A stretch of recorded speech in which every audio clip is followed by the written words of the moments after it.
Finally, we've got the trailer for Thor Love and Thunder, which finally gives us context. We'll get a cheeky little look at Gore. We get a cheeky little look at Rune King Thor, the OP Thor. We get a look at Jane Foster, who is now worthy. Please, Marvel, don't drop any more promotion for this movie outside of pictures. We do not need another trailer, because this trailer literally gives us everything we need and more without ruining the context of what the movie is actually going to be. So, yo, what is freaking good, YouTube? Warstu here. If you are new around here, make sure to subscribe to never miss any of the daily Marvel, DC, pop culture based videos we do. If you could subscribe to the channel, turn notifications on, and comment down below, that would be much freaking appreciated. And also check us out on Twitter, WarstuG, and check us out everywhere at Warstu. So let's get into it. So Chris Hemsworth put a post up on his Instagram. The only reason I mention it is because it confirms it is literally going to be a 2-hour movie. It says on July the 8th, we'll be giving you a full 2 hours of beautiful madness. Until then, enjoy the ride. This is the official trailer, which is cool. So it tells us it's literally a 2-hour movie, which is cool because it means it's going to be back to back to back action, just like Doctor Strange 2 was, although some people felt it was a bit fast paced. I feel like this movie hasn't really got much context. There's not really going to be much going on. It's a buddy cop rom-com with Jane Foster, who is now worthy. There's a pretty cool scene in the movie where Thor thinks he's now worthy again, and it goes to Jane Foster, and she's like, yo, it's been 4 years, like more like 8 years. So it looks like there will be some romantic connection, some chemistry between these two, and they will be getting it on for sure. And it is cool how there is Mighty Thor and Thor, but it's clear to me by the end of this movie that Thor will be Rune King Thor, the ultimate powerful version of Thor, who can tap into the power of the Odin Force, an infinity source of energy. So essentially in the comics, to become Rune King Thor, Thor had to go on a journey that involved 3 steps: sacrifice, gaining knowledge of the past, and gaining knowledge of ancient ruins. And throughout this trailer, it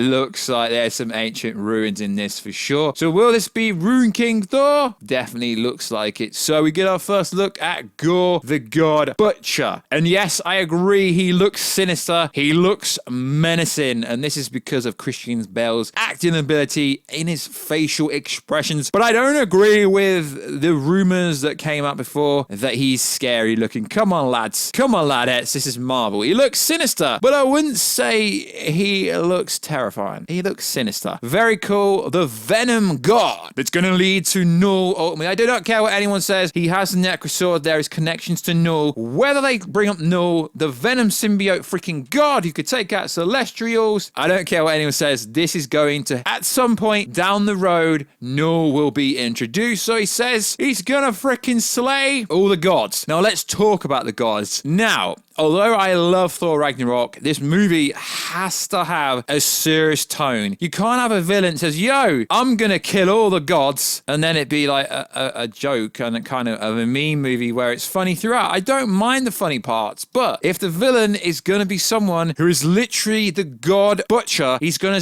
butcher all the gods, there needs to be some serious tone. Now, we do get a bit of a joke from Zeus. I mean, let's talk about Zeus, played by Russel Crowe. I mean, the character is a freaking joke. Zeus is supposed to be a Greek freaking god, chisel, crazy striads everywhere. He's supposed to be some kind of Greek god. And let's be honest, guys, Zeus looks like a freaking joke in the MCU. And I really think he's going to be killed off because they've made him a joke. Now, the biggest mystery and the biggest question still from people are we getting Beta Ray Bill in this movie? And will Hercules be played by Henry Cavill? Okay, it's not. I just want Henry Cavill to play every role. Let's be honest here. Is Hercules going to be in this movie? Now, there is a quite funny bit, but I don't really understand why it's there, when Chris Hemsworth basically gets naked because Zeus takes too much off him. And yeah, don't get me wrong, it looks like Chris Hemsworth means smashing the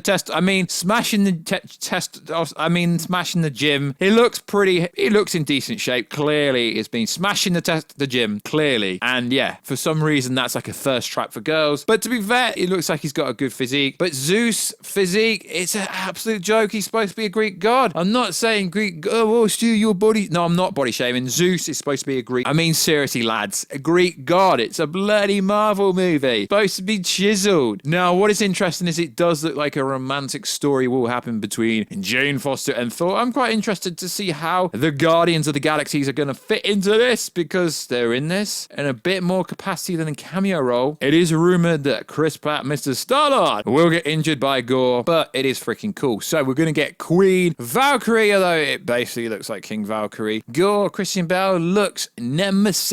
There's basically a rom-com vibes, journey about self-discovery. If that doesn't scream Rune, King Thor to you, I don't know what it is. It's cool. Mighty Thor, Greek gods, Guardians of the Galaxy, King Valkyrie, Gore, self-discovery. How are they going to fit all this into 2 hours? And not only that, we get Easter eggs and teasers. I think this will be a self-contained story, just like Doctor Strange 2 was, and it had massive teasers towards the rest of the cosmic side of the MCU. Now we have cosmic entities in this trailer, although we don't actually see them. It's more like a statue version of it. So there's a statue, Warstu put it up now, that looks like Death, Thanos' girlfriend in the comics, who she should have appeared during Infinity War Endgame. It could be Death, I don't know. Then if you go over to the right side, the Living Tribunal, who was first kind of introduced, the staff of the Living Tribunal in Doctor Strange 1. Now we did get a glimpse of the Living Tribunal in the Multiverse of Madness movie, for sure. And then we get, which looks like the freaking Watcher. Now there is 2 other statues on the left-hand side, and sure, Beta Ray Bill could be one of them. We do know in Thor Ragnarok there was a statue of Beta Ray Bill because he's a former champion of Sakaar. So are we going to get Beta Ray Bill in this movie? I'm going to be freaking annoyed if we don't, but one of these statues could be Beta Ray Bill. We don't know. Now let's talk about the lack of Loki, or the fact that Loki's in this trailer. So we do get what looks like Loki's helmet tattooed on the back of Rune King. Okay, let's just call him Thor for now. Thor. It looks like Loki is on there. If Loki doesn't appear in this movie, it's going to be a freaking travesty. I've tried to zoom in. It does say rest in peace, Loki. I tried to zoom in. But if we don't get Loki in this movie,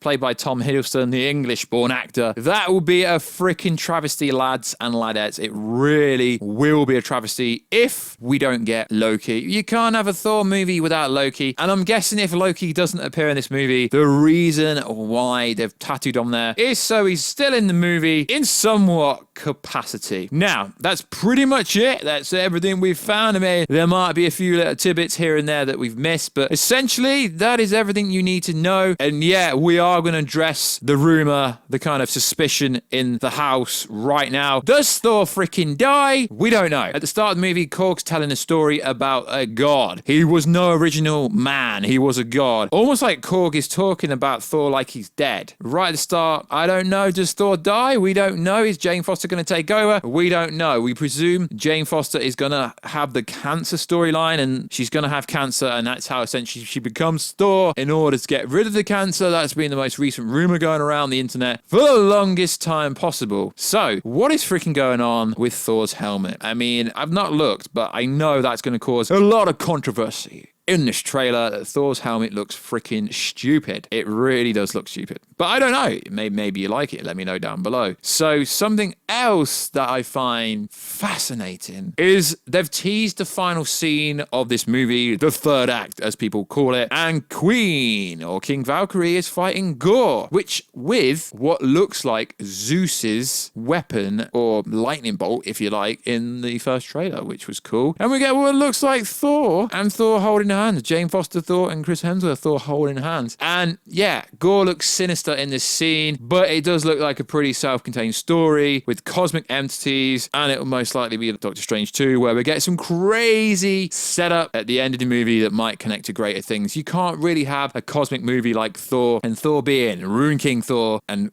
Valkyrie having some badass fighting skills, and then Jane Foster Thor essentially becoming Thor without a greater tease to the wider MCU. We know they like to do this. So let me know, lads, ladettes. Is it Death? Is that Death? Is that the Watcher? Is that Beta Ray Bill? Is that the Living Tribunal? We don't know, but it's going to be very interesting to see everyone else's perception on this. A lot of people, I put a video out yesterday, and a lot of people are very negative about the rumors for Black Panther 2. I don't get that. So Thor could be amazing. We do know Bass, the Black Panther goddess, even, is going to be in this movie. So yeah, there will be some surprises, but I really hope Marvel keeps all the surprises to themselves, because they don't really need to reveal much more, do they? No, they freaking don't. So like always, guys, check us out on Instagram, WarstuG, the beautiful face behind the beautiful voice. Also, check us out on Twitter, WarstuG. And I know, guys, I do trailer breakdowns and things you miss. Very different to other creators. I just freestyle it and spitball most of it. We don't go to town with these breakdowns, but I pretty much told you the main narrative of it. And yes, we notice that we get Rockstar Thor. We really do. A self-discovery story when he becomes the strongest Avenger again. And maybe Rune King Thor by the end of the movie, we hope. And I hope they don't kill Gore off, because Gore has a connection to the Necrosword. Obviously, that's the sword we got. And he has a connection to Knull, the Venom symbiote god. And I really hope Knull is in this. You can tell the CGI helmet looks freaking weird. Yes, it does look freaking weird. And you can maybe question that they've done a lot of editing on Chris Hemsworth's body, because the video I loaded, it looks nothing like that anymore. Obviously, he's not training, if you know what I'm saying, anymore. So like always, guys, I'll catch you in another video very soon, guys. Catch you later.